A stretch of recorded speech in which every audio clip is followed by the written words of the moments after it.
Comment je vous dirais bien ça? Je pense que j'ai fait entrer le soleil en studio cet après-midi. Ma prochaine invitée est tellement lumineuse qu'elle réchauffe le cœur de toutes les personnes qu'elle croise sur son chemin.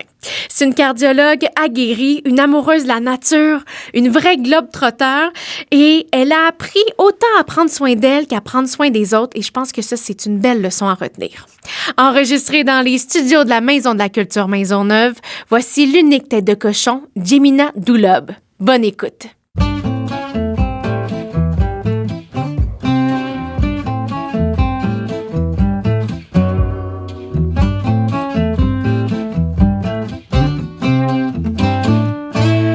Jemina Doulub, bonjour. Bonjour Sandrine. Tellement contente de t'avoir avec moi. Ça fait longtemps que tu es sur ma liste de têtes de cochon. Et là, ben, je saisis la balle au bon étant donné que tu es à Montréal depuis quelques temps pour qu'on revoie ton parcours ensemble. Mais je trouve ça important de mettre en contexte les gens parce que la première fois qu'on s'est rencontrés, c'est à l'autre bout du continent. Donc, c'était en terre américaine, là, à Los Angeles. Oui. Et ça date de 2015. Fait que ça fait quand même... près de 10 ans, là. C'est fou. Et on est allé... En fait, on s'est rencontrés parce qu'on est allé vivre un workshop, une formation d'une semaine au New York Film Academy, mais le campus Los Angeles. Puis là, mon Dieu, on dirait qu'on dit ça, puis on est un peu péteux de trous. Là. C'est comme, excusez-nous. Mais c'est ça. Moi, j'étais en voyage avec 3 de mes super bonnes amies. Ouais. On avait le goût d'aller explorer, justement, LA et les environs. Puis on avait décidé d'aller se former aussi en même temps parce que c'est un bel endroit pour le faire. Et c'est là qu'on s'est rencontrés. Puis c'est très drôle parce qu'il y avait des gens de plein d'univers différents qui ont suivi la formation. Il y en a 2 qui travaillaient pour Disney, mais ça, on l'a su à la fin parce qu'ils voulaient pas nous le dire. Ouais. On a tourné dans les studios de Universal. Bref, c'était vraiment une belle bulle, un beau moment. Et je me rappelle qu'à ce moment-là, ça a vraiment cliqué. On a comme créé des liens super rapidement jusqu'à temps que je comprenne que toi, dans ton cas, c'était pas... t'avais toujours aimé le cinéma, la réalisation et tout ça, mais c'était pas dans le but d'en faire une carrière. Non. Parce que, dans le fond, oui, ben, tu sais, moi, je suis cardiologue. Là, j'étais là, attends, j'étais pas sûre de comprendre ce qui se passait, mais je me rappelle que ce moment-là, en tout cas, il m'a marqué. Fait qu'on y reviendra, bien évidemment. Mais ce que j'en ai compris, à la lumière de cette semaine-là qu'on a traversée ensemble, c'est que t'as pas peur d'essayer. T'aimes découvrir des nouvelles affaires, essayer 1001 choses, puis toi, tu t'es dit, hey, moi, j'ai le goût de faire une formation en réalisation à LA, ben, je le fais. Fait que c'est une des raisons où on sent ta tête de cochon. C'est comme, ben oui, mais moi, j'ai le goût de le faire. Pas? Ben, c'est ça. Fait que je trouve que tout est là pour te mettre, pour comprendre, en fait, ce qui t'a forgé et te mettre en lumière. En plus de te savoir ici, je me disais, OK, j'ai pas le choix. Fait que, avant de revenir à ton parcours de cardiologue, qui est ma foi fascinant, je veux qu'on se ressente d'abord et avant tout sur tes origines. Oui. Puis, c'est les rêves qu'habitait la jeune Jemina, plus jeune. Puis, tu es originaire de l'île Maurice? Oui, donc, merci pour cette fascinante introduction. Ça m'a, du coup, dans 30 secondes, ça m'a ramené bien loin en 2015 et c'est très, très merveilleux souvenir. Ma foi, j'espère qu'on y revient dans quelques minutes pour en parler encore. Donc, côté origine, je suis... J'aime bien dire que je suis une citoyenne du monde parce que je pense que c'est vrai. Je suis née au sud de la France, à Montpellier. Où mes parents se sont rencontrés, ils ont fait leurs études là-bas. Mon frère est né là-bas aussi. Et puis, quand j'avais à peu près 5 ou 6 ans, on a bougé à l'île Maurice, d'où sont originaires mes parents. Et j'ai fait toutes mes études primaires, secondaires là-bas jusqu'à l'âge de 17-18 ans. L'île Maurice, je ne sais pas si tu as... Oui, je l'ai googlé parce visité que là, ou non, jamais visité, mais c'est ça. L'île Maurice, c'est comme Mark Twain a dit un jour, le bon Dieu, il a fait l'île Maurice avant et puis basé dessus, il a fait le paradis.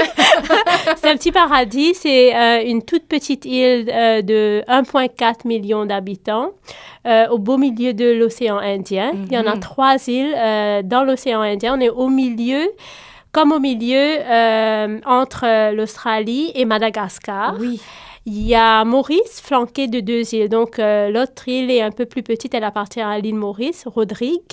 Et puis, il y a une autre île francophone qui est encore, c'est une île sous le contrôle français, la Réunion. Donc, c'est ça, c'est là-bas que j'ai fait toute mon enfance, de merveilleux souvenirs. Je ne sais pas si tu as des questions particulières très à l'île Maurice. C'est pluriethnique, c'est comme un rainbow of cultures, comme on dit. Oui, c'est quoi la culture? Parce que, tu sais, justement, c'est près de l'Afrique. L'Inde n'est pas loin non plus. Voilà. Tu sais, t'as l'Indonésie, l'Australie. Fait que là, je me disais, OK...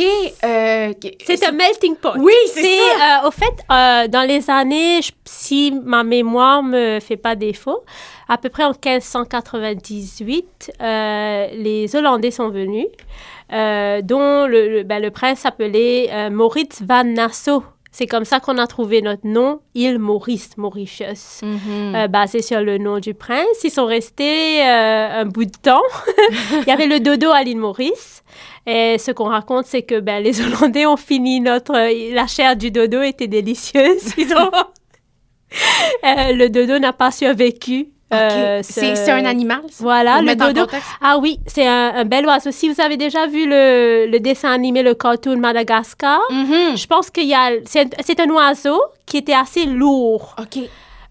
Donc, il n'arrivait pas à voler bien loin. C'était un gros oiseau bien dodu, dont la chair, apparemment, je suis végétarienne, mais ce qu'ils disent dans les livres d'histoire, c'est que la chair était très bonne et les Hollandais ont raffolé. Je m'excuse si c'est pas tout à fait... C'est ce que on nous a appris à l'école. Donc, ils ont passé du temps et puis en 1715, je pense, les Français sont venus. Donc, les Dutch, les Hollandais étaient là pendant un bout de temps et puis ils sont partis. Et après, donc, l'île a été occupée par les Français pendant à peu près 100 ans. Eux, ils ont emporté des trucs comme les épices, les plantations de thé, tout ça. Je pense que c'était eux, if I'm not mistaken.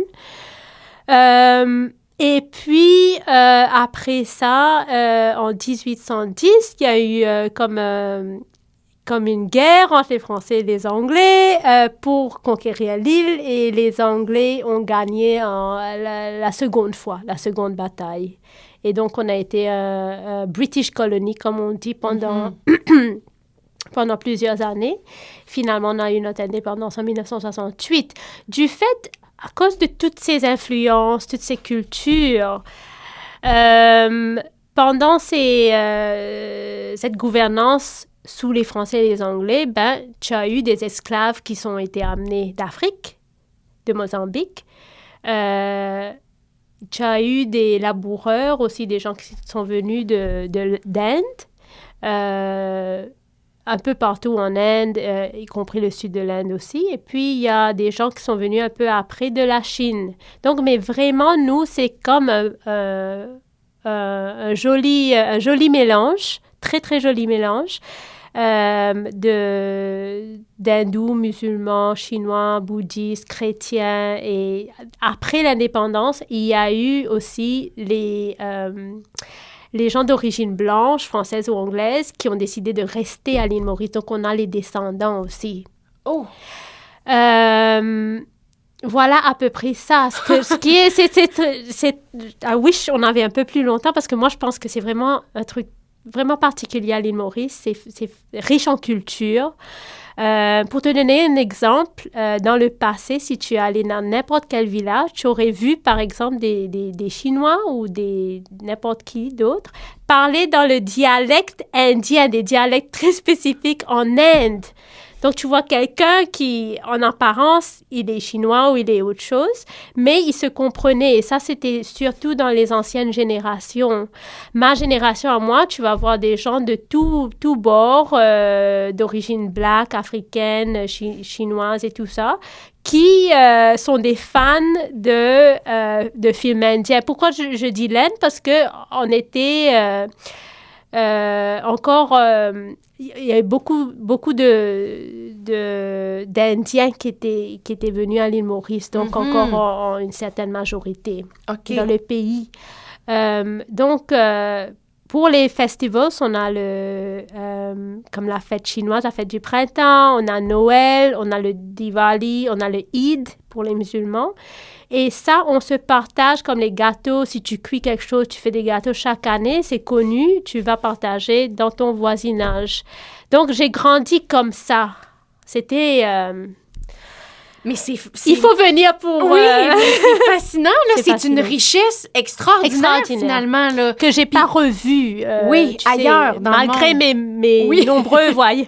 OK, donc c'est très particulier. Ouais. Puis comment tu décrirais la jeune Jemina à l'époque? À quoi elle rêvait? Elle était dans un endroit paradisiaque, rempli de cultures de partout dans le monde. C'est quoi qui t'habitait? La jeune Jemina. Bon, le système d'éducation à Maurice est très compétitif parce que tu sais, petite île, tu sais que you want to make something out of yourself, mais il faut vraiment, si tu veux aller ailleurs pour tes études, c'est très compétitif. Ça commence assez tôt. Donc, on avait ça. Au départ, moi, j'étais très littéraire. J'aimais tous les bouquins, surtout francophones, mais aussi anglophones. J'ai fait littérature jusqu'à assez tard. Je pensais aller dans un domaine comme ça. Mais par la suite, par hasard, ça s'est changé. J'ai eu aussi des conseils des professeurs, tout ça, de l'époque. Et puis, j'ai changé de filière pour la science. Entre-temps, mes parents et ma maman surtout, nous a toujours encouragé, moi et mon frère, à avoir des extracurricular activités. J'ai commencé la danse à l'âge de 6 ans, la natation à l'âge de 5 ans. Je me souviens que l'eau de la piscine, elle était... L'eau m'arrivait par-dessus la tête. Le moniteur avait dit, madame, attendez 1 an avant que votre fille puisse revenir parce que on a été lâchés dans ce genre de choses. Le tennis aussi. Donc, on a su... ou elle a su, maman a su garder une bonne balance dans tout ça. Mais at the back of our mind, c'est toujours, oui, la priorité, il faut faire bien dans les études pour pouvoir te donner une bonne chance. La médecine, c'était pas quelque chose qui est venu très tôt, comme il y a des gens à 10 ans, ils savent... Je veux être médecin, les enfants de nos jours, à 5 ans, ils savent qu'ils veulent faire quoi, mais non, ça a pris du temps. Je pensais peut-être écrire, devenir un auteur ou quelque chose comme ça, littéraire, et puis ça a changé en sciences. Après, par la suite, je pense comme... tu as su découvrir. J'aime bien parler aux gens. La médecine, tu parles aux gens. J'aime bien être un peu côté détective, donc mettre toutes les pièces d'un puzzle ensemble. C'est ce que tu fais en médecine. Le patient, il vient, c'est pas annoncé sur son front, il vient avec quoi? Là, tu vas aller trouver à travers la communication, les tests et diagnostics, what is wrong avec le patient. Donc, tout ça, ça m'a encouragée dans cette filière. Mes parents sont aussi dans... ma maman, elle est chirurgienne dentiste. Mon papa est cardiologue aussi. Mais vu le rythme effréné du travail, je dirais pas que ça a été comme c'est pas ça qui a fait de moi, qui m'a donné l'envie. Oui, si j'avais vu le rythme effréné, je pense que il y en a beaucoup qui peut-être n'auraient pas préféré prendre une carrière comme ça. Donc oui, j'ai été inspirée par le travail, par les parents mon frère et moi, on a eu very early exposure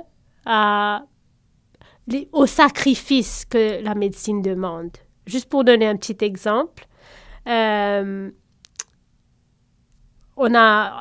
me souviens, j'avais 6 ans, mon frère avait 4 ans. On était en route c'était Noël ou le Nouvel An, le réveillon. On était invités quelque part. Finalement, papa a eu un appel. On a passé toute la nuit du réveillon devant la clinique dans la voiture.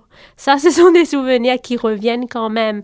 C'est pas... On montre tout le temps le côté glamorous de la médecine, tu sais, mais il y a des choses derrière que c'est juste la famille qui sait. Donc, oui, ça m'a inspirée parce que j'ai vu à quel point les deux ont travaillé dur pour leurs patients et le potentiel à sauver des vies aussi. dans la mesure du possible. C'est pas tout le temps possible de sauver les patients. Mais tu réalises tôt, dès ton enfance, que c'est pas quelque chose qu'il faut take for granted, qui va être une route très lisse ou comme on dit, easy sailing. C'est pas smooth sailing. C'est ça, c'est pas un fleuve tranquille. C'est pas un long fleuve tranquille. Donc, oui, j'étais au courant de tout ça assez jeune. Puis t'as quand même décidé d'aller de l'avant. Ouais! Donc, ce qui s'est passé, j'ai développé un amour à travers de très, très bons professeurs que j'avais à l'île Maurice. S'ils écoutent ce podcast, je voudrais les remercier encore. Chaque professeur que j'ai eu a été vraiment une lumière dans ma vie. Et j'ai eu des professeurs qui ont su me faire développer un amour pour les sciences, chimie, physique, biologie et tout ça. Et à l'île Maurice, quand au terme de ton écolage secondaire, de ton secondary schooling, il y a comme il y a tes examens, l'examen final de sciences, et là, ils vont te rank according to your score. OK, ils vont te classer. C'est un truc national. Oh! Et, j'ai été première dans l'île, et donc, vu ça, ça m'a permis d'avoir une bourse pour aller étudier la médecine. C'est assez cher en Angleterre si tu n'as pas les sous. C'est sûr. Ça coûte vraiment très cher. Donc, ça m'a permis, ça a pris en charge les 5 ans de MBBS du diplôme. J'ai pas eu à débourser un sou dessus. Et en même temps, parce que nous, on a gardé un lien comme avec la France, j'ai aussi fait chaque année le concours de l'Alliance française. Donc, ça, c'était notre examen organisé par l'Alliance française. Et... lucky et le bon Dieu, chaque année, j'ai remporté le premier prix et j'avais une bourse finale. Donc, la même année, j'avais la possibilité d'avoir une bourse française pour aller étudier ce que je veux en France ou l'Angleterre. Et donc, j'ai choisi l'Angleterre à ce stage parce qu'on avait de la famille en Angleterre. Ce que je comprends, c'est que à partir de ces résultats extraordinaires-là, c'est ça qui a fait que tu as décidé de bouger puis de quitter l'île. Est-ce que tu étais prête à ça? Est-ce que ça faisait partie? En fait, est-ce que tu disais, moi, si je veux poursuivre mes études, c'est sûr qu'il va falloir que je quitte l'île un jour? Je te parle de... Ça fait longtemps, là. Ça fait 20 ans. À l'époque, il y avait l'Université de Maurice si tu voulais commencer, mais si je ne me trompe pas, pour compléter, je pense que tu pouvais faire les premières années, mais pour compléter, avoir le diplôme, le full diplôme, il fallait être ailleurs, je pense. C'était soit ça ou soit pour faire la résidence, le residency, il fallait le faire ailleurs. Donc, il vaut mieux vraiment, si tu veux commencer ailleurs, c'est mieux la continuation pour ça. Et puis, dans ma tête, je pensais toujours, j'aime beaucoup explorer. J'aime pas être limitée. C'est un des avantages d'avoir le upbringing, d'avoir été élevé comme ça, dans une maison, mais vraiment l'esprit très, très ouvert. Les parents ont toujours donné des ailes à nos rêves, if it's making any sense. Donc, dans la mesure du possible, c'est pas des rêves, si tu as des rêves vraiment which don't make sense, ils vont t'encourager, non, mais si c'est quelque chose tu veux aller t'éduquer, tu veux aller sur une plus grande échelle, aller rencontrer des gens, network, t'ouvrir l'esprit à l'âge de 18 ans, ça, c'est quelque chose qui était vraiment bien encouragé. Donc, je savais, même avant tout ça, avant les bourses, je savais que quelque part, oui, je savais pas en Angleterre, mais je savais que je voulais aller découvrir, explorer un autre pays. Fait que ça faisait partie de ce que tu visualisais, mais c'est ce qui habitait tes rêves, finalement, ce désir-là. Parce que, tu te dis citoyenne du monde, fait que ce désir-là d'aller explorer. Exactement. C'était quelque chose qui était présent, là. Et les Mauriciens, en général, tu les trouveras dans chaque pays du monde. On est des explorateurs. On a peur de rien. Les Mauriciens sont comme ça. Et des brouillards aussi. Donc, chaque Mauricien sait, il y en a beaucoup de ma génération qui sont partis ailleurs. Il y en a qui sont retournés, il y en a qui sont rentrés au pays, il y en a qui sont restés. Mais oui, on voyage beaucoup pour les études. It's usually pour les études et après le travail. OK. Bien, parlons-en justement des études parce que, bon, là, on en comprend que tu es allée au Royaume-Uni. Oui. Il y a plusieurs choses, là, parce que c'est ça, à l'Université de Londres, un LLB. Ah, OK. Ça, là, Ça, je t'as vais. peu- mais attends, parce que moi, dans mes recherches, ça disait que c'était en droit. Oui. OK? Donc, laisse-moi t'expliquer tout Oui, ça. explique-moi tout ça. Le LLB est venu après. Donc, moi, je suis allée pour le Bachelor of Medicine, Bachelor of Surgery, MBBS. Ça, c'est ton diplôme de médecine. J'ai fait ça à l'Université de Newcastle, dans le Nord. Et ça, c'était un diplôme, ça dure 5 ans? 5 ans. OK. 5 ans. Et là, tu deviens, tu as les compétences pour commencer. C'est pas comme at the top, là. Hein? OK, c'est juste la base. C'est là. ton diplôme, ta base, Oh. pour pouvoir te permettre d'aller dans le postgraduate training, l'apprentissage, et pour te spécialiser par la suite. La route en médecine et en cardiologie, comme dans toutes les spécialités, comme dans tous les pays, c'est très long. Donc, à 5 ans, oui, tu as le minimum. Tu commences à, comme on dit, travailler, entre guillemets, mais aussi, c'est un training, là. Donc, ce qui se passe après les 5 ans, c'est... moi, après les 5 ans, après mon graduation, j'avais une offre à Oxford, dans le Oxford Deanery, pour continuer mon postgraduate training. Là, tu fais 4 ans comme, on appelle ça un junior doctor ou un house officer, senior house officer. C'est comme... je vais un peu dans les technical, les mots techniques, là. Bon, mais c'est un foundation training. C'est comme... comment je vais dire ça? On t'expose beaucoup à toutes sortes, avant de rentrer dans ta spécialité, on t'expose à toutes sortes, là. Oh, okay, donc, tu as 4 ans, si tu veux faire cardiologie, tu fais tes 5 ans de médecine à l'université. Tu fais 4 ans après ça, ça peut être médecine interne, emergency medicine, ça peut être, j'ai fait un peu de... comment dire ça? La chirurgie. Oui, la chirurgie. Exposée à la chirurgie, urologie, oncologie, hématologie, tout ça. Ça te donne une bonne fondation, comment traiter les choses générales dont les patients peuvent souffrir. Au bout de ces 4 ans-là, après, tu peux... te spécialiser. De faire une demande. C'est pas encore quelque chose que, je veux faire cardiologie ou chirurgie et je l'aurai automatiquement. Non. Tout ça, c'est un c'est pas un concours, mais oui, c'est à travers les interviews, à travers comment tu te présentes, ce que tu as fait, ton CV, tout ça. Et en même temps que je faisais ces 4 ans avant de me spécialiser, j'ai décidé de faire un master's. Ça, c'était en travaillant à l'université d'Oxford que j'ai fait. OK, fait qu'à ta peu, là. T'es en train d'ajouter une couche à ta fondation de médecin. Oui. Puis à travers ça, tu fais un master à Oxford. Oui, donc le master, okay. c'est pas obligatoire. Ouais. C'est moi, je me suis dit, je suis là. Pas assez. Je voudrais faire autre chose aussi en même temps. Donc, j'ai toujours été comme ça dans ma vie. Peut-être que... Wow. À la fin de ça, et puis tu peux faire une demande, passer tes interviews pour commencer ta cardiologie.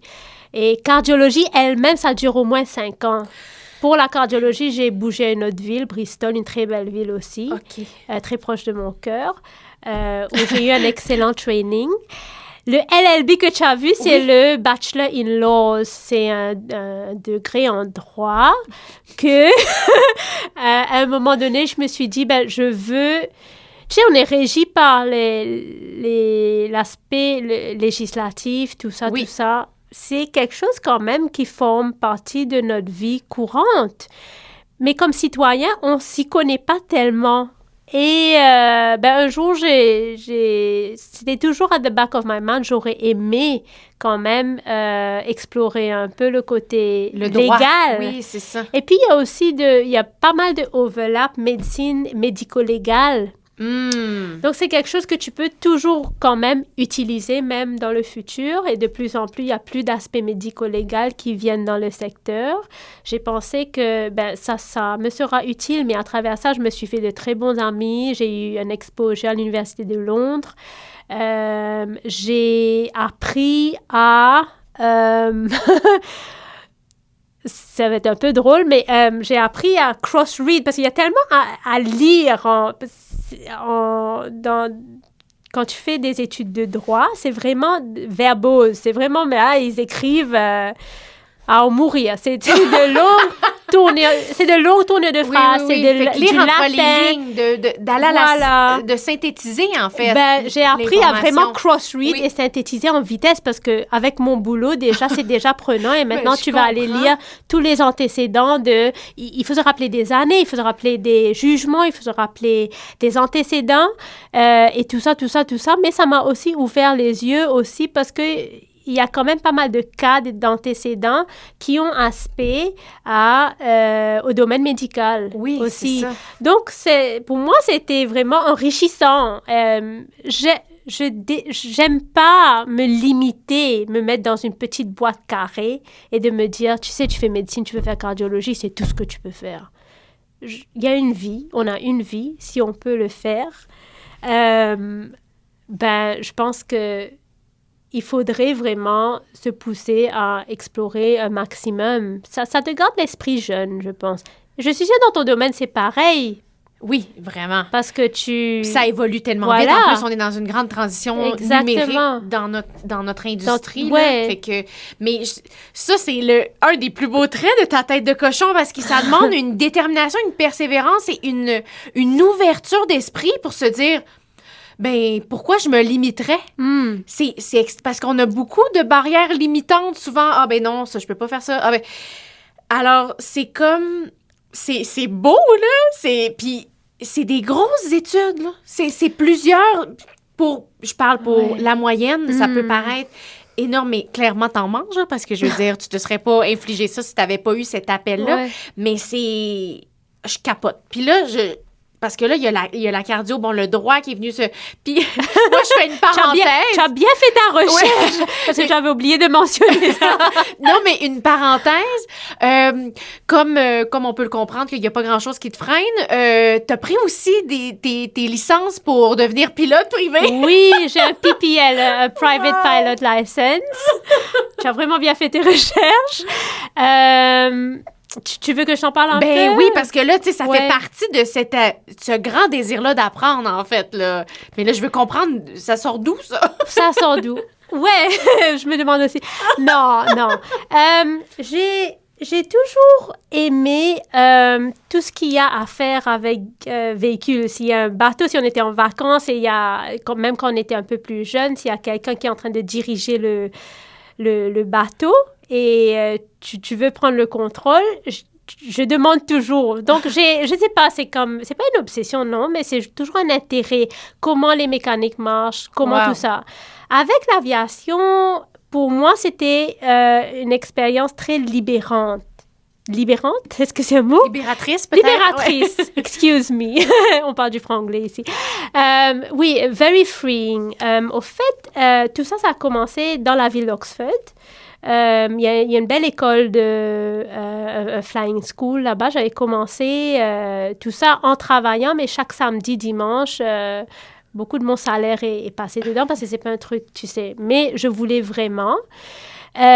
C'est pas quelque chose qui est venu dès l'enfance, non comme un rêve d'enfance. C'est venu après. J'ai été un peu exposée à des gens que j'ai rencontrés qui avaient eux-mêmes un peu d'expérience, qui avaient une licence, et ça m'a vraiment fait plaisir d'entendre leurs aventures, leurs expériences. Et puis, pour moi, je vais t'expliquer. Donc, à Oxford, j'ai commencé. Le temps en Angleterre, il est très précaire. Le temps, le weather. Donc, avec les nuages, pas juste la température, le vent.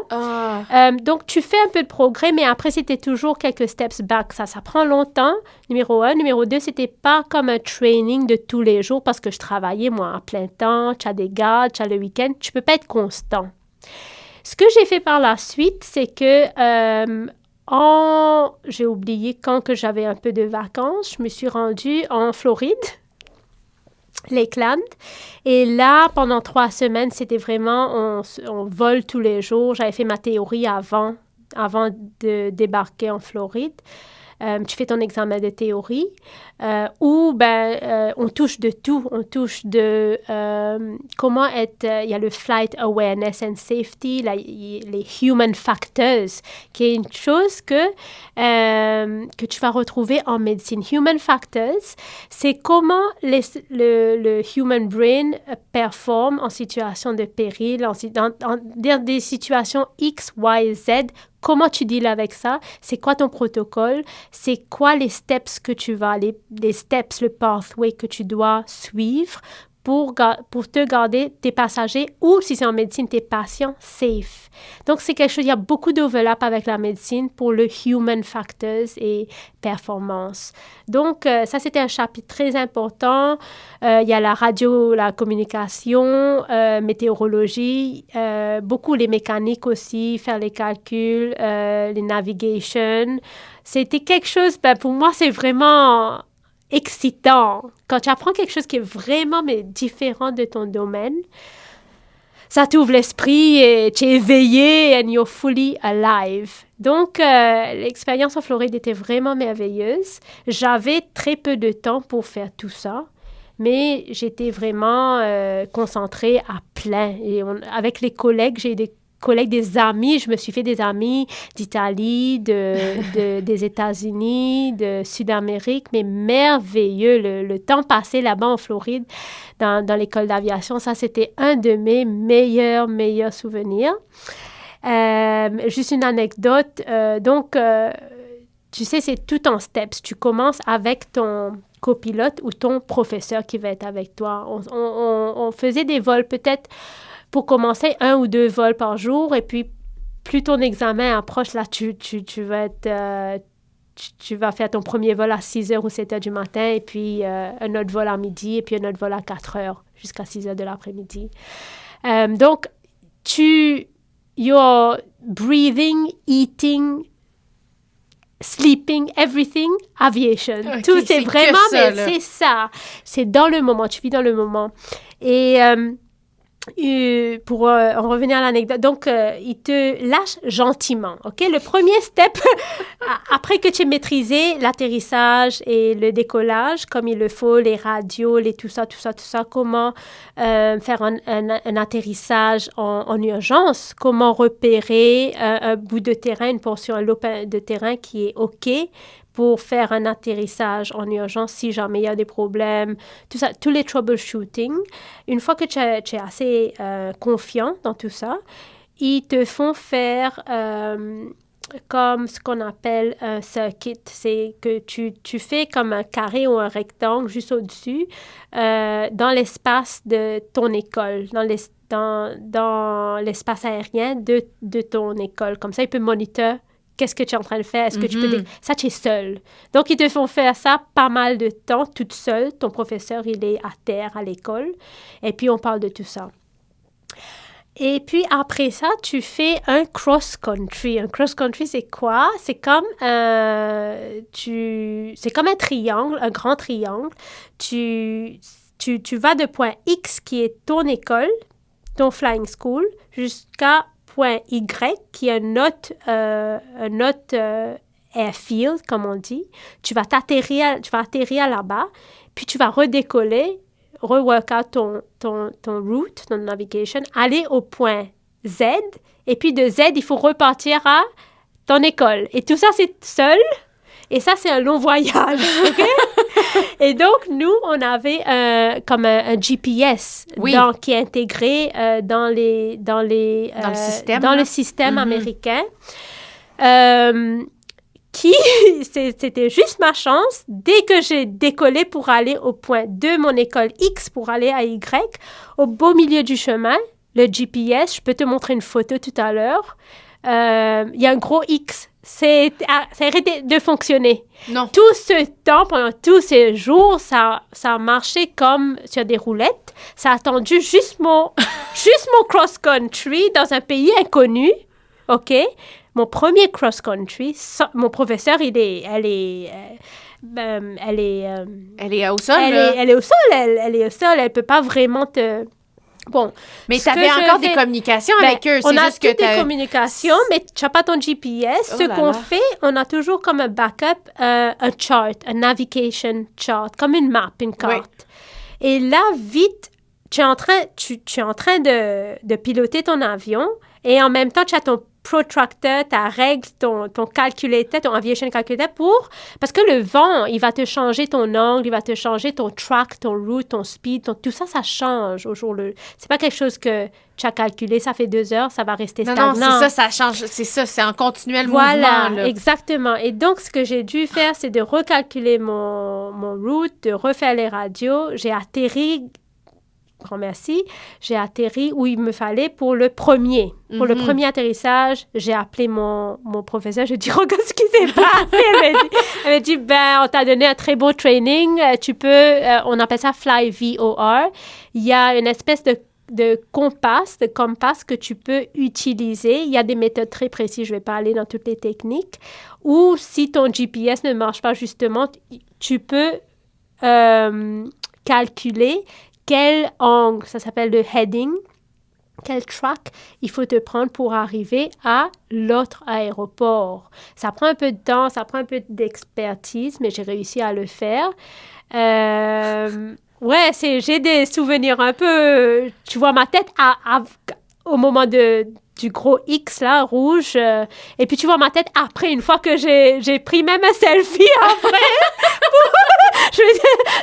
Je vais te le montrer après. C'est une histoire que j'aime bien dire parce que... Mais c'est vraiment l'inconnu, là. Donc, j'ai atterri et puis, finalement, j'ai réussi à repartir à Airfield X, qui est mon école de pilotage. Et... ça, c'était encore un de mes meilleurs souvenirs. Tu es à l'air dans les nuages. Il n'y a que toi, ton cerveau, le knowledge, les connaissances et les aptitudes que ton moniteur t'a laissé, ton instructeur. Et puis là, il faut aller se démerder, il faut aller se débrouiller pour trouver ton chemin. Tu n'as pas d'autre choix. Tu dois trouver ton chemin parce que c'est quoi l'alternative, c'est quoi? Tu ne peux pas give up, tu es au milieu d'air. Tu as une quantité limitée d'essence. Et il faut rentrer avant la nuit aussi. Donc, pour moi, mais ça, c'était vraiment... Et puis, tu es en haut. Bon, une fois le pire passé, là, c'est tranquille, c'est paisible en haut. Tu te sens vraiment avec la machine. Tu es vraiment en contrôle. Je ne sais pas comment expliquer ça, mais c'est vraiment la tranquillité que tu as en haut. Tu es seul avec l'avion. Et 2, le contrôle que tu as à travers tes aptitudes et tes connaissances. Donc, il faut vraiment être self-reliant, confiant, garder un calme. Il faut vraiment garder le sang-froid dans ces conditions-là, sinon you won't make it. Si tu commences à paniquer, ça n'aide pas du tout. Et donc, tout ça, vraiment, et les communications, comment justement pouvoir communiquer avec les towers, les opérateurs, ce qui se passe dans les tours, quand les choses changent. Et puis, tout ça, pour moi, ça... C'est bizarre. Quand je te reparle, là, j'avais pas pensé à cet épisode, ça fait très longtemps. Mais là, quand je le revois, c'est facile de vraiment perdre la tête et de ne plus savoir ce qu'on fait et de paniquer. Mais pour moi, encore, c'était vraiment... Ça s'est passé très smoothly et à aucun moment, j'ai eu une angoisse. J'étais un peu agacée que le GPS ne marche pas, oui. Mais j'avais toujours confiance dans les aptitudes que j'avais à utiliser d'autres sources d'équipement, d'autres équipements pour arriver à destination. Donc, tout ça, pour moi, ça, c'est vraiment des très, très, très bons souvenirs. Et puis, on a fait la fête après.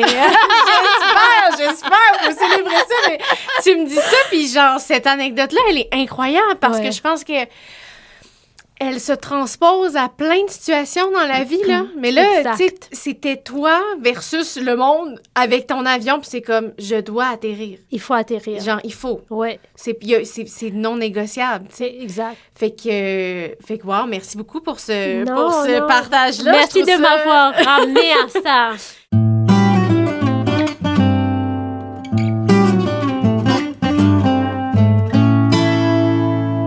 On en comprend que tes connaissances et tout ça, c'est vraiment un sac à dos, un bagage que tu traînes. Mais la cardiologie en soi, c'est une grande aventure aussi. Ouais. C'est une spécialité qui peut pas être plus près du cœur que ça, là, tu sais, dans le sens que, tu sais, de faire des chirurgies à cœur ouvert, c'est ça, là, tu sais, souvent on dit, c'est pas grave, je fais pas de chirurgie à cœur ouvert, ouais, mais vous en faites, là. Ben, juste pour clarifier, ouais. Parce que tellement tout a été super spécialisé. Mm-hmm. Donc, il y a quand même les open heart surgery qui font comme les opérations à cœur ouvert, les pontages, les remplacements des valves. Précisément que moi, là-dedans. je fais pas. OK, je comprends. Nous, on fait comme des keyhole ou keyhole procedures. C'est des opérations, des procedures qui sont minimally invasive. Donc, Okay. on fait la majorité de nos cas. Ça dépend de ce qu'on fait, de quel type de procédure. Si c'est pour débloquer des artères, la majorité des cas, je dirais peut-être 90% des cas, peuvent se faire à travers le bras, une petite ponction. Ah oui, OK. Ouais. Si c'est d'autres cas un peu plus complexes ou si c'est les gens qui remplacent, tu peux remplacer des valves aortiques, par exemple, ou réparer des valves, mais à travers encore sans ouvrir le patient. Ça peut se faire par la jambe aussi, l'accès fémoral. Mm-hmm. Donc, moi, c'est pas open heart surgery, mais c'est encore très proche du cœur. Ça s'appelle les percutaneous approach. Percutaneous approach, c'est quelque chose qui a vraiment été développé pendant les dernières années, les 20 dernières années. Peut-être un peu plus que ça. Donc, c'est moins invasif, là. C'est vraiment... C'est moins invasif. C'est quelque chose qui vraiment a pris un essor, si tu vois, le caseload des chirurgiens à cœur ouvert de nous, ça se croise quelque part parce que, pourquoi? Numéro 1, si tu fais moins invasif, en général, dépendant du cas, on peut pas tout englober dans un seul parce que chaque patient est différent, chaque corps est différent, chaque condition est différente. Mais en général, si tu n'as pas besoin d'ouvrir, si tu n'as pas besoin absolument d'ouvrir le thorax, la cavité du patient, ben, tu n'as pas besoin d'anesthésie générale qui, en elle-même, comporte des risques aux patients. C'est pas sans risque. La fermeture de la cicatrice, récupérer de tout ça, ça prend beaucoup plus longtemps que nous, les percutaneous approach. Donc, tu vas voir que de plus en plus de choses se font offrir en percutaneous. Par exemple, quelqu'un vient avec une crise cardiaque, un infarctus. Ça, c'est quand le patient a une artère de bloquée. On les amène directement. Donc, l'ambulance les prend à la maison, les emmène à l'hôpital où une équipe, nous, mais c'est une grosse équipe, hein. C'est encore un beau travail d'équipe. Tu auras les cardiologues, les techniciens, radiographes, les infirmières, les scrub nurses aussi. Tout ça, attendre le patient et vite, on le pose sur la table et on commence. Et on commence à travers la radiale droite qui est le bras. C'est quelque chose de beaucoup plus rapide. Le patient, il est back on his feet, comme on dit. Oui. Beaucoup plus vite que s'il fallait des opérations. Bon, les opérations à chirurgie cœur ouvert, c'est encore très nécessaire pour certains cas, mais il y a de plus en plus de cas qui se font de façon percutanée. Mais c'est tant mieux, en fait, parce que c'est extrêmement risqué, tu sais. Puis justement, d'avoir cette pression-là en tant que médecin pour faire ça, d'avoir développé des technologies puis des traitements différents, ça fait pas que vous êtes extrêmement important, mais ça doit, en tout cas, balancer un peu le stress ou en tout cas l'adrénaline, puisque tu sais, de faire ça en urgence, d'ouvrir quelqu'un, tu veux pas faire ça tous les jours, là, tu sais. Absolument. Ni ouvrir et même percutané, ça peut être stressant aussi. Oui, ça c'est clair. Parce que les patients, souvent, quand ils viennent en infarctus, c'est pas des patients toujours stables, Mhm. comme on dit. Souvent, leur pression artérielle est toute basse. Il faut leur donner des médicaments pour améliorer ça. Souvent, le cœur, le muscle, il n'est pas en train de fonctionner bien, justement, parce que si tu imagines, chaque muscle est desservi par une artère spécifique, une artère coronaire. Si cette artère-là est bloquée, tu imagines comme un tuyau d'eau qui te permet d'arroser tes plantes, tu sais, d'arriver au robinet. S'il y a une coupure là, le tuyau est bloqué, il n'y a rien qui pourra supply ton robinet ou whatever. Tu ne pourras pas arroser tes plantes. Oui. Pareil, si on l'utilise, cette, comment on appelle ça? L'analogie, oui, analogie. Si tu as une artère bloquée, le muscle qui est desservi, le muscle cardiaque, le myocarde, qui est desservi par cette artère, commence à souffrir. Oh. Et si tu laisses ça, mais vraiment plusieurs heures, ça commence à mourir. Nécroser, comme on dit, nécroser. Une fois que ça meurt, là, c'est ça qui t'amène des complications chroniques de le muscle, il fonctionne plus tellement bien. La pompe, comme on dit, le cœur est une pompe. Le cœur est une pompe qui permet au sang de justement de quitter le cœur. Donc, le cœur est en train d'éjecter un volume de sang chaque minute pour desservir des organes vitaux comme le cerveau, le foie, les reins, tout. Et tu imagines si pendant quelques heures, ce muscle-là n'a pas été desservi à cause d'une coupure, une interruption sanguine. Ça, c'est quelque chose. Donc, ce qui se fait, c'est que il y a vraiment, les ambulances amènent le patient le plus vite possible. On dit « time is myocardium » en cardiologie. Le temps est égal au muscle. Le plus de temps tu prends, ton muscle commence à souffrir. Et une fois que c'est mort, ben là, ton patient, malheureusement, aura des séquelles comme insuffisance cardiaque. Et ça, c'est quelque chose où la pompe n'est pas en train de vraiment... le muscle ne contracte plus bien. Le sang que tu peux éjecter chaque minute, le volume tu es en train d'effectivement, tu n'arrives pas à éjecter autant de sang suffisamment pour tous tes organes. Donc, le patient développe une insuffisance cardiaque chronique. Et ça, c'est quelque chose qui... Bon, je ne veux pas aller dans les technicalités, mais ils seront sur des médicaments pour essayer de renforcer justement le muscle, la fonction du muscle. Avec le temps, il y a d'autres choses qu'on peut aussi faire, des pacemakers spéciaux pour essayer d'améliorer la contraction simultanée des ventricules, les chambres du bas du cœur. Il y a des choses comme ça. Mais heart failure, c'est quelque chose de chronique qui va suivre le patient. Si tu peux éviter quelque chose comme ça en justement ouvrant l'artère le plus vite possible, en restaurant la circulation, ton muscle veine, il a moins de chances de souffrir à la longue. Pour ça, c'est crucial d'amener le patient le plus vite possible pour qu'on puisse justement ouvrir l'artère le plus vite possible. Wow! Là, on rentre dans quelque chose de tellement technique, mais tellement important parce que, tu sais, cette pompe-là, c'est, sans faire de mauvais jeu de mots, c'est le cœur de la machine, là. Voilà. Tu sais, au sens propre et au sens figuré. Exactement. Et ça... Pour moi, c'est ça qui m'a attirée. Parce que quand j'étais étudiante, je crois que j'étais en 4e année, j'ai un peu oublié, c'était encore... Eh bien, tu as des petits placements, dans différentes firmes. Oui. Dont moi, j'étais en cardiologie. Et j'étais observatrice un jour dans un des CAF Labs, c'est une des salles d'hémodynamie. Nous, on est hémodynamicien, qui est interventional cardiologist, hémodynamicien en français. Et je me souviens, un jeune patient, je crois qu'il n'avait même pas 40 ans, était venu, mais vraiment mal en point.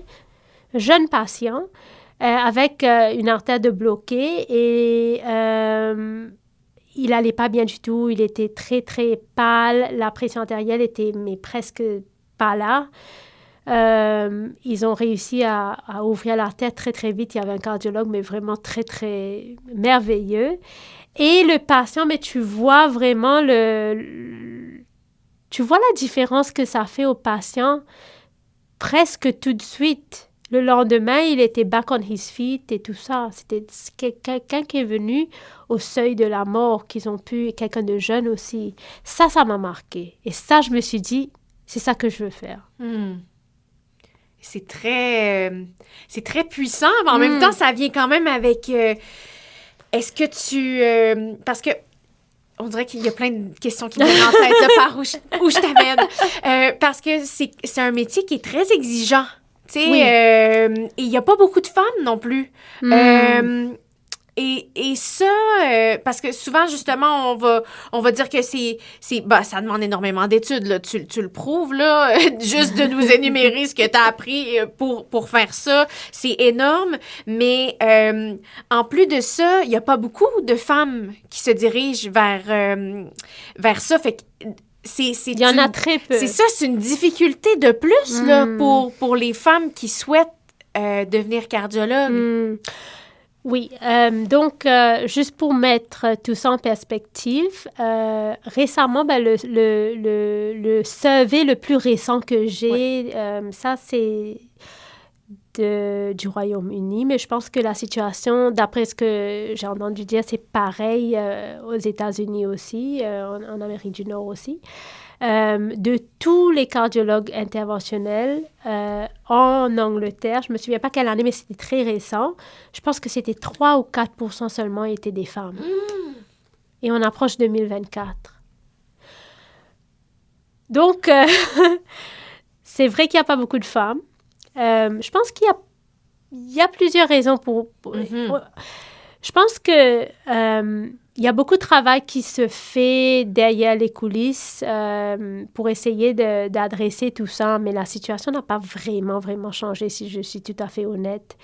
Je pense qu'il y a plusieurs facteurs. Numéro 1, je pense qu'un facteur décisif, sûrement, en hémodynamie. Maintenant, cardiologie, il faut bien se dire qu'il y a différentes branche de cardiologie. Moi, j'ai choisi hémodynamie, OK? Mais tu peux choisir d'être comme dans l'imagerie. Imagerie, donc c'est écho, c'est la résonance magnétique cardiaque aussi. Il y a déjà les CT, les CAT scans cardiaques. C'est un gros domaine aussi. Il y a le domaine congénital où on traite les jeunes patients avec des problèmes congénitaux, jeunes et moins jeunes aussi. Heart failure, on a parlé, insuffisance cardiaque, qui va accompagner le patient jusqu'à toute sa vie. Tu as besoin de médecin pour s'occuper de ça. Il y a les médecins qui s'occupent de l'arythmie, les électrophysiologues aussi, physiologistes. Et puis, il y a nous, hémodynamiciens. Donc, quand tu penses à tout ça, il y a quelque chose qui devrait intéresser tout le monde, y compris les femmes. Donc, je ne parle pas juste de hémodynamie. J'ai beaucoup réfléchi à tout ça. Parce que, bien sûr, une femme dedans, même quand j'étais plus jeune, tu as toujours des gens... J'ai eu beaucoup plus de gens qui m'ont encouragée que découragée, mais tu as toujours des gens qui vont te dire « Ah, tu sais, pourquoi? Pourquoi tu es une fille? Pourquoi tu veux faire cardiologie? » Ou ce que tu entends, tu es trop gentille et souriante pour faire cardiologie. Donc, je pense qu'il y a plusieurs facteurs. Numéro 1, il se peut que cardiologie, surtout hémodynamie, parce que justement, on a parlé infarctus, urgence égale, il faut se réveiller la nuit. Oui. Tu vas être de garde, ça peut être 2 heures du matin, 4 heures du matin, n'importe quand, il faudra y aller. Donc, je pensais que hémodynamie, peut-être, c'est quelque chose que certaines femmes, si tu veux une vie de famille tranquille, des enfants, tu veux pouvoir faire justice à ça, élever tes enfants, peut-être ça, c'est un peu difficile. C'est pas impossible. Il y a pas beaucoup, mais il y a des role models que j'ai rencontrés en hémodynamie qui ont aussi une famille successful. Ils ont réussi à jongler le tout, mais eux, ils sont des superwomen. Ça, je sais pas comment ils le font. Moi, j'ai pas d'enfant. By the way. Pas encore. Donc, je pense peut-être ça. Numéro 2, d'après ce que j'ai lu il y a eu quelques petits surveys qui demandaient justement aux résidents, avant que tu choisisses ta spécialité, tu fais comme une résidence, demander justement aux femmes résidentes, mais pourquoi pas? Une des autres raisons, c'est que le domaine de la cardiologie, peut-être un peu plus hémodynamique, ça peut être un peu intimidant. Mm-hmm. Parce que, numéro 1, c'est très intense. Tu es dans une équipe qui est bien soudée, très bien soudée. Donc, ils savent comment communiquer entre chaque membre. Mais si tu observes, tu es venu comme étudiant, tu es un peu en externe, c'est un peu difficile de vraiment trouver sa place. Ça peut être high pressure aussi. Il y a pas mal de ego, je dirais, encore. Ça améliore, les choses améliorent, mais c'est quelque chose qui est là. Je ne vais pas dire que c'est pas là. Puis, ça peut être intimidant d'être dans une équipe où vraiment, mais si tu n'as que 3 ou 4% de femmes, la majorité sont hommes. Oui. Tu t'imagines, tu es une jeune étudiante là, même si tu as un gros intérêt, ça peut être vraiment intimidant d'être dans un système comme ça. Mm-hmm. Comment t'as fait, toi, pour naviguer à travers ça? Parce que t'es souriante, t'es bubbly, tu sais, t'es tellement lumineuse. Ah, tu es trop gentille. Non, mais c'est vrai, fait que t'amènes une lumière, tu sais, je pense, dans une équipe ou avec des patients, mais c'est sûr que ça doit déranger, ça. Wow! Merci beaucoup. Je dois dire que j'étais quand même chanceuse. Dans tous les hôpitaux où j'ai bougé, où j'ai travaillé, la majorité des supervisors, des mentors, qui ont été la majorité, bon, il y a eu des femmes aussi, mais en majorité, tu auras des hommes quand même. Mais j'ai pas senti comme... j'ai pas trop senti ça, si je suis honnête. Oui. Et donc, j'ai eu un bon support. Je sais pas, j'ai entendu d'autres histoires, mais d'autres gens que je pense pas que je peux partager. Donc, il y a des histoires un peu moins reluisantes, là. Voilà, oui, que ça. Je pense aussi que le fait, quelque part, peut-être où j'ai des hôpitaux où j'ai travaillé, par exemple, à Bristol, si je me trompe pas, j'étais la première fille à être un fellow là-bas en hémodynamie. Mais ils m'ont accueilli à bras ouverts, cœur ouvert, les mentors là-bas. C'est dur, c'est pas quelque chose de simple, non. Mais la supervision que j'ai eue, le coaching que j'ai eu, le mentoring, les opportunités, je pense que j'ai été lucky, j'ai été chanceuse. Bon, tu vas toujours entendre quelques commentaires déplaisants parfois. Oui, il y en a encore. S'il faut fermer les oreilles, il faut fermer les yeux. Et puis, vraiment, sinon, tu vas pas pouvoir aller au-delà. Donc, je crois une des peurs que j'ai eues, pas peur, mais une des peut-être légères angoisse que j'ai eue, c'est que je voulais justement pas perdre mon beau sourire. Pas t'éteindre, en fait. Tu sais, pas t'éteindre ou pas être burnt-out ou pas penser que être sous pression de justement devenir comme un type A ou quelqu'un d'agressif ou quelqu'un de comme ça, to make it. Moi, j'ai choisi de ne pas le faire. Je pense que c'est pas tellement facile de garder une balance, mais c'est très nécessaire. C'est pour ça que j'encourage beaucoup des jeunes résidentes, des jeunes étudiantes à considérer, par exemple, la cardiologie, même la chirurgie aussi, d'y aller, mais d'y aller les yeux ouverts. Il faut être conscient. Il faut être conscient de ce que tu peux... des expériences que tu peux un peu moins bien, que tu peux... potentiellement vivre, là, en fait. Là, faire c'est face ça. à tout ça. Donc, voilà. Les role models, ces mentors sont très, très importants. Je pense être honnête avec tes mentors, si tu as tes problèmes, leur dire tôt, être honnête. Je pense que ça a marché très bien pour moi. Et puis être poli, en tout temps respectueux, être prêt à travailler dur. S'ils voient que tu es prête à travailler dur, l'autre chose que je dirais, peut-être certaines personnes ne vont pas aimer, quand tu es une femme dans le domaine, je pense dans n'importe quel domaine, mais moi je peux parler de mon domaine, tu dois être au moins 4 ou 5 fois mieux que ton counterpart pour être considéré pour le même. C'est fou, ça, c'est un truc. Je pense pas que les gens vont comment tu dis, vont être en désaccord avec ça. Je pense que c'est encore là. Il faut vraiment tes aptitudes, tes connaissances, il faut être up-to-date, il faut être vraiment méticuleux, tout pour avoir des opportunités, mais il faut vraiment travailler, je dirais, plus fort pour être considéré pour le même rôle ou la même opportunité. Il faut vraiment savoir ouvrir les portes toi-même. Les gens ne vont pas amener ça sur un plateau pour toi. C'est toi. Il faut que tu travailles en bonne énergie, en bonne conscience avec ton équipe. Tu prends le mieux de ce qu'ils ont à offrir. Le reste, s'il y a des commentaires, s'il y a d'autres choses qui ne passent pas trop bien, mais il faut laisser, il faut lâcher. Mais tu prends le mieux de ce qu'ils ont à offrir et tu bouges de l'avant. Et puis, tu crées un espace derrière toi, un trail, pour les autres femmes qui veulent monter. Parce que aussi, ça existe. La majorité des femmes que j'ai rencontrées en cardiologie sont très, très supportives. Ils vont vouloir aider d'autres femmes. Ils vont vouloir leur donner des opportunités. Mais aussi, les opportunités, c'est pas ils vont le donner si tu le vaux pas. Il faut le valoir et il faut être quand même avoir mis le paquet, avoir vraiment travaillé dur pour ça. C'est pas quelque chose qu'ils vont te donner juste parce que tu es une femme. Non.